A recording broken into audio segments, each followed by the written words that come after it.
ओम शांति। आज की शुरुआत एक प्रश्न से करेंगे। अपने आप से पूछेंगे कि हम योग क्यों करते हैं। कई बार लाइफ में ऐसा होता है कि जो काम हम बार बार करते हैं तो कुछ दिनों बाद, महीनों बाद या साल बाद हम ये भूल जाते हैं कि वो हम कर क्यों रहे थे, हमारा पर्पस क्या है या हमारे ऑब्जेक्टिव्स क्या हैं। तो फिर उस काम को करने में ना ही तो मज़ा आता है उतना, अगर हम भूल जाते हैं तो, और ना ही जो हमें उससे प्राप्ति होनी चाहिए वो होती है। तो जब भी हम बाबा के कमरे में जाते हैं या हम योग में बैठते हैं कहीं भी, तो आखिर हम योग क्यों कर रहे हैं, ये प्रश्न हमें अपने आप से बार बार पूछना है। और उसका आंसर आज की मुरली है। आज की मुरली का हर शब्द, हर लाइन बहुत गहरी शिक्षाएं देने वाली है कि हमें योग क्यों करना है। अगर हमें ये बात समझ में आ जाती है तो हमारा बहुत सारा समय बच जाएगा और कम समय में अधिक प्राप्ति या अधिक शक्ति अनुभव कर सकेंगे। तो जो भाई बहन आजकल घर पे भी अपनी अपनी योग भट्टियाँ या योग रिट्रीट ऑर्गेनाइज करते हैं, पूरे दिन योग में रहना चाहते हैं या निरंतर योगी बनना चाहते हैं, उन सब के लिए ये मुरली बहुत इम्पोर्टेंट है। तो इसमें हम क्या क्या आज देखने वाले हैं उसका ओवरव्यू ले लेते हैं, फिर हम इसको डिटेल में पढ़ेंगे। तो बाबा ने कहा कि सबको एक जैसा ज्ञान मिला है, योग भी सबको एक जैसा सिखाया है। फिर नंबरवार क्यों बनते हैं उसकी चेकिंग के लिए बहुत सारे गहराई में ले जाने वाले प्रश्न हैं। उसमें बाबा ने कहा कि योगी जीवन तो बना है लेकिन प्रयोगी जीवन नहीं बना है। तो जो आत्मा योग का प्रयोग करती है वो 3 बातों पे करती है, यानी हमारे 3 फोकस हैं योग करने के। पहला है संस्कार के ऊपर सदा प्रयोग में विजयी। कई बार ऐसा होता है जब हम ये सुनते हैं योग का प्रयोग, तो हमारे मन में आता है कि शायद हमें तुरंत बीमारियों पर यूज़ करना है, या तो किसी और को ठीक करना है या खुद को ठीक करना है। लेकिन सिर्फ ऐसी बात नहीं है, उससे भी गहरी बातें बाबा ने आज बताई हैं। तो पहला है संस्कार के ऊपर सदा प्रयोग में विजयी। इसकी गहराई आज हम देखेंगे और न सिर्फ समझेंगे बल्कि साथ साथ उसका अभ्यास भी करते जाएंगे। इसीलिए आप बहुत आराम से बैठिए, अपने पास एक कॉपी पेन रखिए और ऐसे ही समझिए जैसे कि आप योग भट्टी के प्रोग्राम में बैठे हैं। दूसरी बात है प्रकृति द्वारा आने वाली परिस्थितियों पर विजयी। तो प्रकृति द्वारा तरह तरह से बातें आती हैं, उनको भी आज देखेंगे। और तीसरा है विकारों पर विजयी। ये 3 बातें हैं जो हमारे योग का ऑब्जेक्टिव हैं या फोकस हैं या योग के प्रयोग का लक्ष्य है। तो सिर्फ किसी की बीमारी को ठीक करना ये पर्पज़ नहीं है, लेकिन उससे भी काफ़ी अलग और बड़े पर्पज़ हैं, उनको आज हम समझेंगे।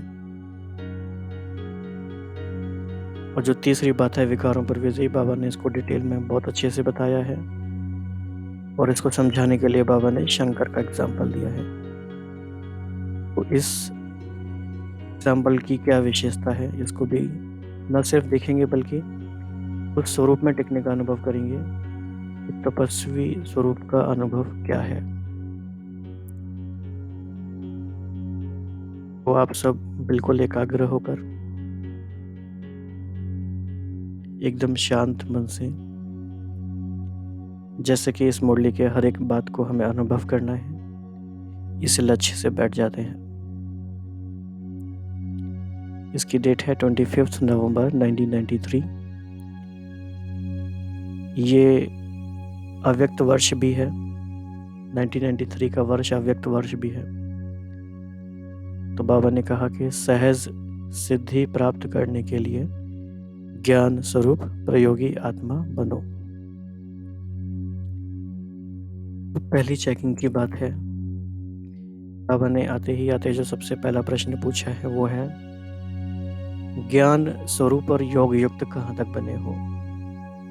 अब इसमें ज्ञानी बनने की बात नहीं है और योगी बनने की बात नहीं है, लेकिन ज्ञान स्वरूप कहाँ तक बने हैं और योग युक्त कहाँ तक बने हैं। तो चेकिंग भी करते जाएंगे। फिर दोनों का मीनिंग बाबा ने बताया है। योगी जीवन अर्थात हर कर्म में योग युक्त युक्ति युक्त, हर कर्म में योग युक्त युक्ति युक्त।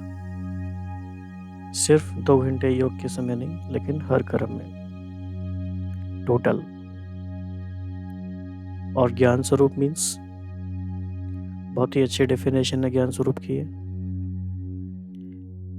अर्थात हर संकल्प बोल और कर्म समर्थ होना चाहिए। ये बात हमें समझ में आ जाए और ये हमें धुन लग जाए कि मुझे अपना हर संकल्प, हर बोल और कर्म समर्थ बनाना है।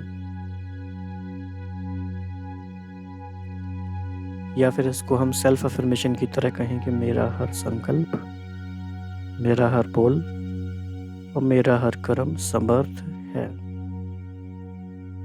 समर्थ है मीन्स व्यर्थ को समाप्त करने का अटेंशन रखना है। तो बाबा ने आज की मुरली में एक काफ़ी अच्छी लाइन बोली है कि इस समय जो मुख्य अटेंशन रखना है वो व्यर्थ को समाप्त करने का अटेंशन रखना है। और व्यर्थ कहाँ से आया? इस समय हम सबकी स्थितियाँ ऐसी हैं कि हम सब घरों पर हैं, मोस्टली लोग। तो बहुत सारी बातें ऐसी हैं जो व्यर्थ को ला सकती हैं,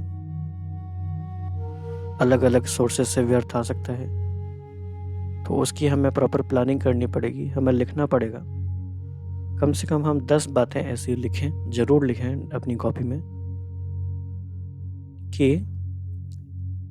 मेरे जीवन में कौन सी व्यर्थ के 10 सोर्स हैं, कहाँ कहाँ से व्यर्थ आ रहे हैं। कुछ सुनने से, कुछ देखने से, कुछ बातचीत करने से।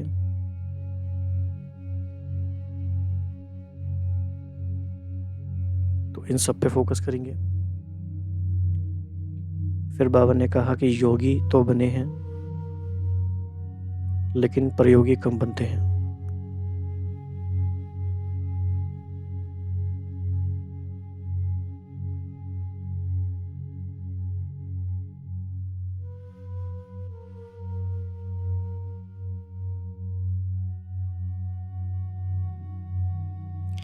क्या मीनिंग है प्रयोगी का? तो बाबा ने कहा जैसे योग करने कराने में योग्य बने हो, वैसे ही प्रयोग करने में योग्य बनना है और बनाना है। तो बहुत सिंपल सा अफर्मेशन है, लेकिन जब हमें क्लैरिटी होती है तो वो चीज़ होने लगती है। तो अपनी डायरी में हमें नोट करना है कि मुझे अब से योग के साथ साथ प्रयोगी भी बनना है। योगी भी आत्मा है और प्रयोगी भी आत्मा है, इसलिए ज्ञान और विज्ञान भी कहा जाता है। तो कैसे करना है इसको आगे देखते हैं।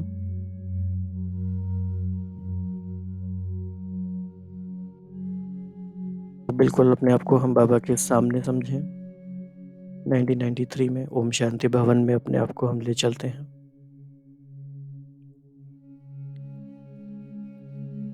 तो बाबा ने कहा कि आज ज्ञानदाता वरदाता अपने ज्ञानी तो आत्मा, योगी तो आत्मा बच्चों को देख रहे हैं। और क्या चेक कर रहे हैं? बाबा आते ही आते चेक कर रहे हैं कुछ बातें, हम भी चेक करेंगे। हर एक बच्चा ज्ञान स्वरूप और योग युक्त कहाँ तक बना है। ज्ञान सुनने और सुनाने के निमित्त बने हैं, वह ज्ञान स्वरूप बने हैं। समय प्रमाण योग लगाने वाले बने हैं, वह सदा योगी जीवन अर्थात हर कर्म में योग युक्त युक्ति युक्त स्वतः व सदा के योगी बने हैं। तीसरा जो प्रश्न है ये हमारे निरंतर योग के कनेक्शन में है। समय प्रमाण का मतलब हो गया कि भाई अमृत वेला लगा लिया, ट्रैफिक कंट्रोल के समय कर लिया, नुमा शाम के समय कर लिया, और अगर पूरे दिन की योग की भट्टी का प्रोग्राम है तो पूरे दिन कर लिया। ये हो गया समय प्रमाण। और सदा योगी जीवन अर्थात जैसे कि वो ज्ञान और योग समा गया है जीवन में, और हर कर्म में योग युक्त है, युक्ति युक्त है।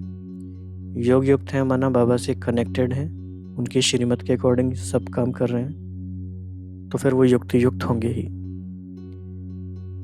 तो किसी भी ब्राह्मण आत्मा से कोई भी पूछेंगे कि ज्ञानी और योगी हैं तो क्या कहेंगे? सभी ज्ञानी और योगी है ना। तो बाबा बता रहे हैं कि नॉलेजफुल यानी ज्ञानी होने का क्या मीनिंग है। तो बहुत ही अच्छा और स्पष्ट मीनिंग बाबा ने बताया।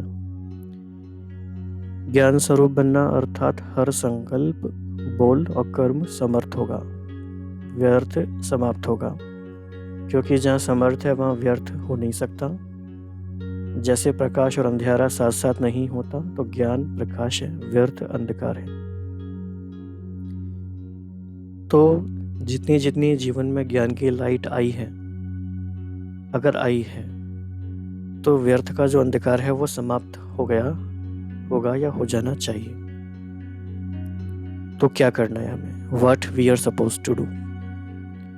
वर्तमान समय व्यर्थ को समाप्त करने का अटेंशन रखना है। सबसे मुख्य बात संकल्प रूपी बीज को समर्थ बनाना है।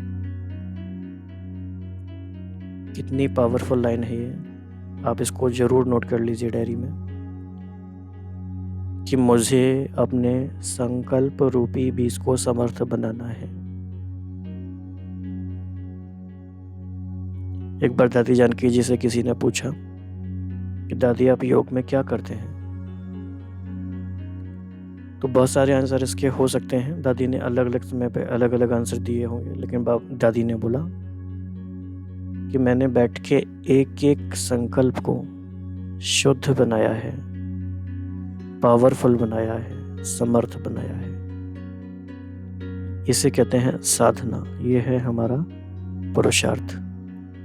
एक एक संकल्प को चेक करना है और पावरफुल बनाना है। कितना मजेदार पुरुषार्थ है। शांति से, एकाग्रता से बैठकर एक एक संकल्प को देखते जाना है और परिवर्तन करते जाना है। धीरे धीरे धीरे बाप समान संकल्प उस स्थिति में आना है। जैसे शिवानी बहन कहती हैं, जो बाबा के संकल्प वो हमारे संकल्प। और होगा कैसे? मुरली से, क्योंकि बाबा के संकल्प है मुरली में। जितना मुरली पर हम ध्यान देते हैं तो बाबा के संकल्प और हमारे संकल्प मैच होते जाएंगे। तो बाबा ने कहा कि अगर संकल्प रूपी बीज समर्थ है तो वाणी कर्म संबंध सहजी समर्थ हो ही जाता है। तो ज्ञान स्वरूप अर्थात हर सेकंड, हर समय, हर संकल्प समर्थ। कितनी रमणीक डेफिनेशन है ये, कितनी प्यारी बात बाबा ने बताई। ये है ज्ञान स्वरूप होने का मीनिंग।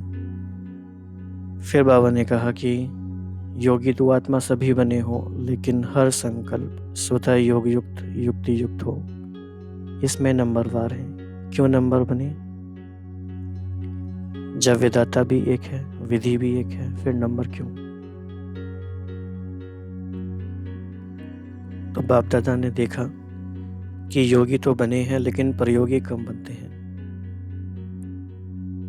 योग करने और कराने दोनों में सभी होशियार हैं। ऐसा कोई है जो कहे कि योग कराना नहीं आता? जैसे योग करने कराने में योग्य हो, ऐसे ही प्रयोग करने में योग्य बनना और बनाना, इसको कहा जाता है योगी जीवन अर्थात योग युक्त जीवन।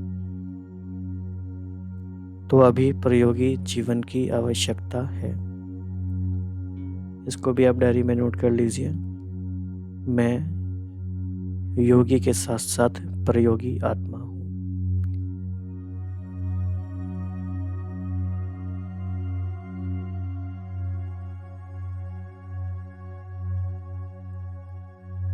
फिर बाबा ने चेकिंग के लिए कहा, जो योग की परिभाषा जानते हो, वर्णन करते हो, वो सभी विशेषताएं प्रयोग में आती हैं। तो सबसे पहले अपने आप में यह चेक करो कि अपने संस्कार परिवर्तन में कहाँ तक प्रयोगी बने हो।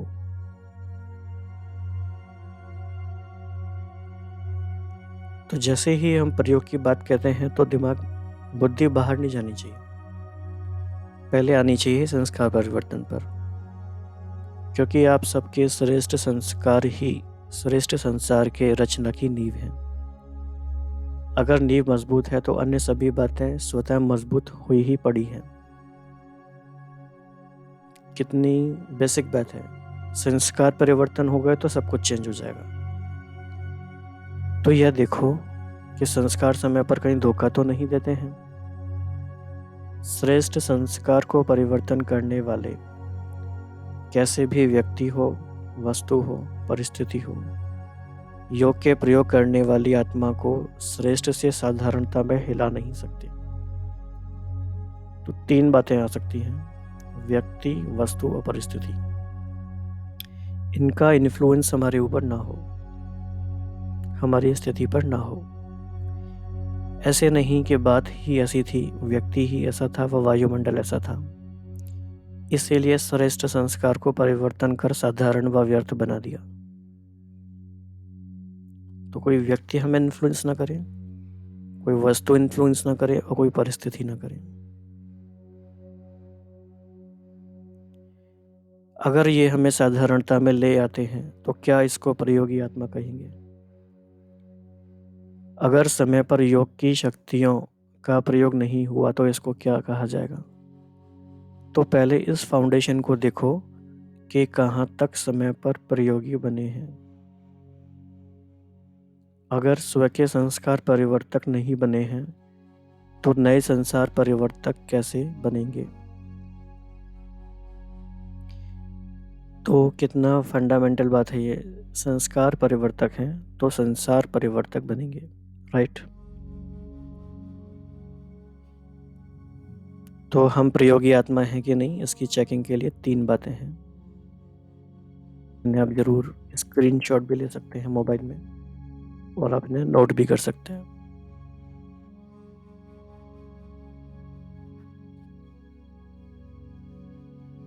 तो पहली बात है संस्कार के ऊपर विजयी। सेकंड है प्रकृति द्वारा आने वाली परिस्थितियों पर विजयी। तीसरा है विकारों पर विजयी। तो प्रयोगी आत्मा की पहली निशानी है संस्कार के ऊपर सदा प्रयोग में विजयी, जो हमने भी देखा। और दूसरी निशानी है प्रकृति द्वारा आने वाली परिस्थितियों पर योग के प्रयोग द्वारा विजयी। तो बाबा अब सेकंड बात को एक्सप्लेन कर रहे हैं। पहले अपने आप को हमें स्वमान में स्थित करें। मैं प्रकृति द्वारा आने वाली परिस्थितियों पर योग के द्वारा प्रयोग करने में विजयी आत्मा हूँ। तो बाबा ने कहा समय प्रति समय प्रकृति की हलचल भी योगी आत्मा को अपने तरफ आकर्षित करती है। ऐसे समय पर योग की विधि प्रयोग में आती है। कभी योगी पुरुष को व पुरुषोत्तम आत्मा को प्रकृति प्रभावित तो नहीं करती, क्योंकि ब्राह्मण आत्माएं पुरुषोत्तम आत्माएं हो, प्रकृति पुरुषोत्तम आत्माओं की दासी है। मालिक दासी के प्रभाव में आ जाए, इसको क्या कहेंगे?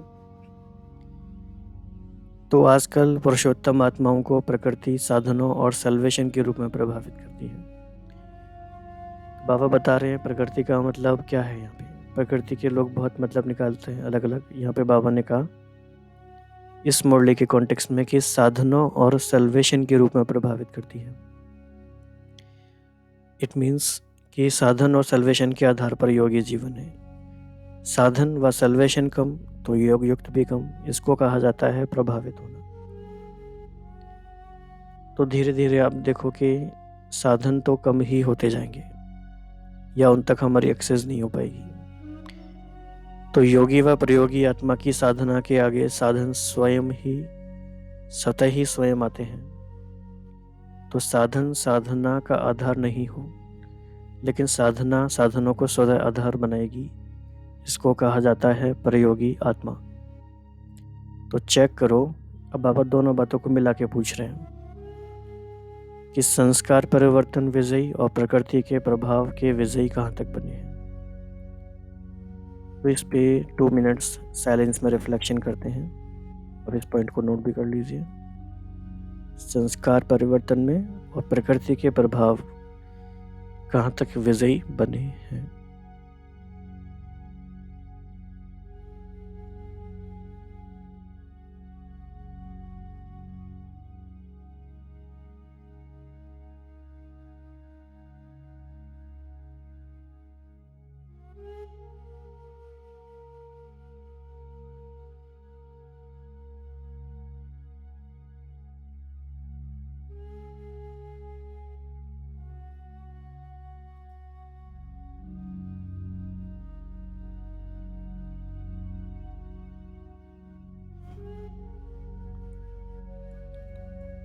तो हम तीसरी बात पे आते हैं।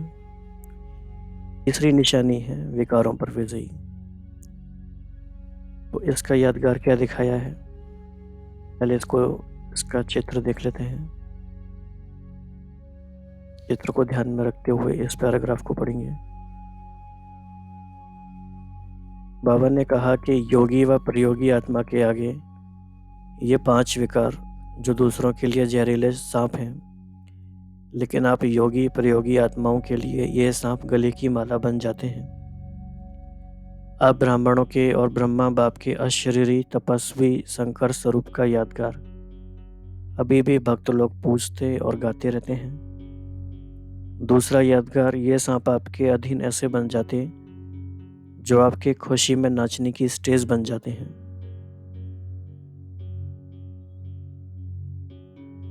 जब विजयी बन जाते हैं तो क्या अनुभव करते हैं, क्या स्थिति होती है?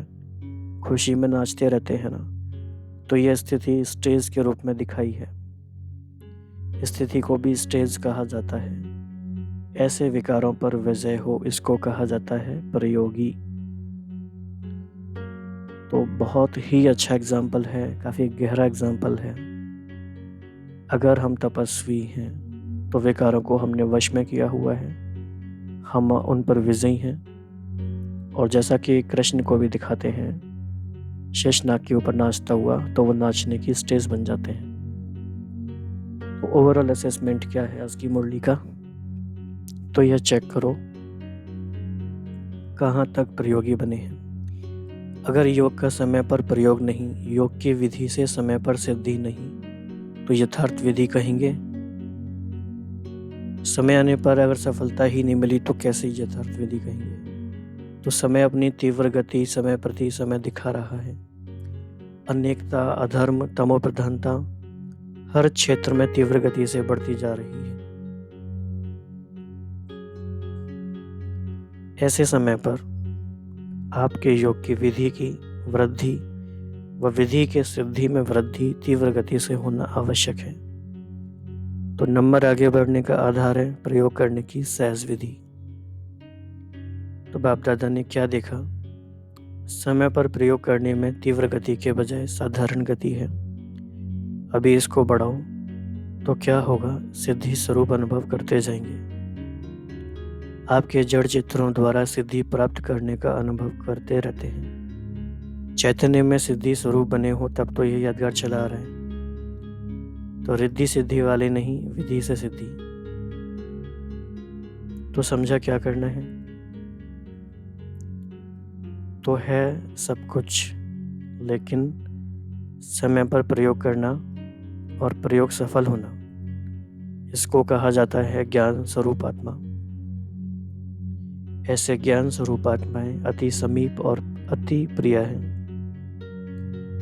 अति समीप हैं और अति प्रिय हैं। तो हम सब आत्माएं बाबा की अति समीप और अति प्रिय है। तो अच्छा, सदा योग की विधि द्वारा श्रेष्ठ सिद्धि को अनुभव करने वाले, सदा साधारण संस्कार को श्रेष्ठ संस्कार में परिवर्तन करने वाले, संस्कार परिवर्तक आत्माओं को सदा प्रकृति जीत विकारों पर जीत प्राप्त करने वाले विजयी आत्माओं को, सदा प्रयोग के गति को तीव्र अनुभव करने वाले ज्ञान स्वरूप योग युक्त योगी आत्माओं को बाप दादा का याद प्यार और नमस्ते। हम सभी प्रयोगी आत्माओं का बाप दादा को बहुत बहुत धन्यवाद और नमस्ते। तो इसमें भी हम अगर एक लाइन एक्स्ट्रा देखें तो बाबा ने कहा कि सदा प्रयोग के गति को तीव्र अनुभव करने वाले, तो यहाँ भी बाबा का फोकस तीव्रता पर है।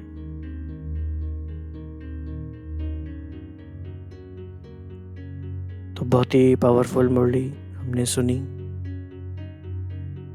इसका अभ्यास हमें करना है।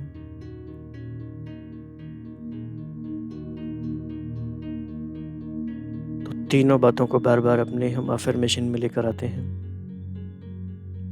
मैं प्रयोगी आत्मा हूँ, संस्कार के ऊपर प्रयोगी, प्रकृति द्वारा आने वाली परिस्थितियों पर प्रयोगी और विकारों पर विजय होने में प्रयोगी।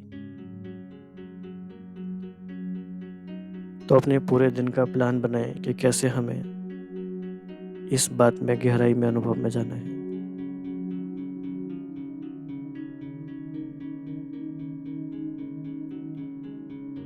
और आने वाली मुरलियों में हम इस टॉपिक पर चर्चा करते रहेंगे कि कैसे प्रयोगी आत्मा बनना है।